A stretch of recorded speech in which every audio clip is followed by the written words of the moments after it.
Yep, they're setting up for the Tri-State Fair. It's been one of the most anticipated events in the Panhandle for years. There are rides and fair food and competitions.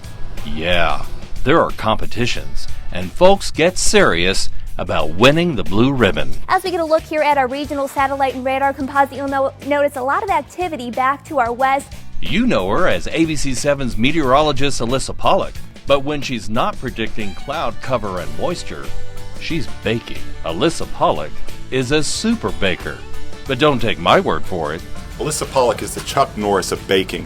When I die and go to heaven, it's going to have to be with Alyssa Pawluck's cookies. If I'm ever on death row, Alyssa Pawluck's cookies will be the last meal that I request. I worry about my skills as a mother because I'll never be able to bake cookies as good as Alyssa Pawluck. Out in that newsroom, there could be a plate of cookies sitting there, and one of them could have my name on it. Alyssa Pawluck's cookies, so much better than anything Rachel Ray ever does. They're amazing! Amazing! Alyssa's cookies, where?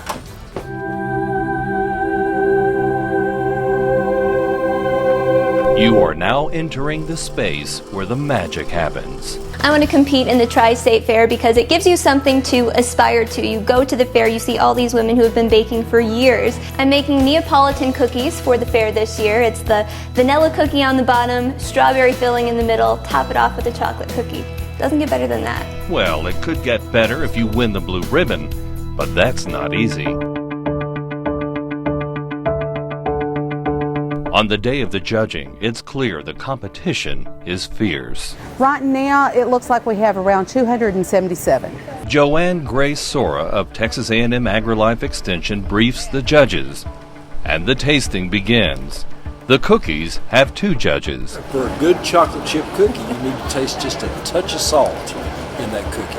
In the baked goods, there's a set of criteria that the judges are going to use. If it's brown to the right brownness, if it's light, if it's the crumb of the cakes, the crumb of the bread. So they've got specific criteria that's listed in our fair book so that people know what the judges are looking for and what to strive for to get that blue ribbon. And some judges are baking vets, like Ethel Barker. The secret was when you wet your knife to release the icing on the cake. You wet your knife first and then your icing and then apply it to your cake. Then it releases the icing on the cake.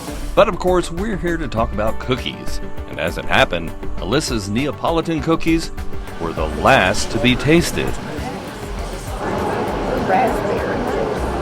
Well, Neapolitan, you got vanilla, chocolate, strawberry. Unfortunately, the competition was too fierce, and Alyssa was beaten by a snickerdoodle. Celebrating the Panhandle spirit, Larry Lemmons, ABC7 News. She's always making things. I never get any. I mean, my goodness, she's always bringing this stuff for everyone else here to say, I never get a cookie. Something's wrong.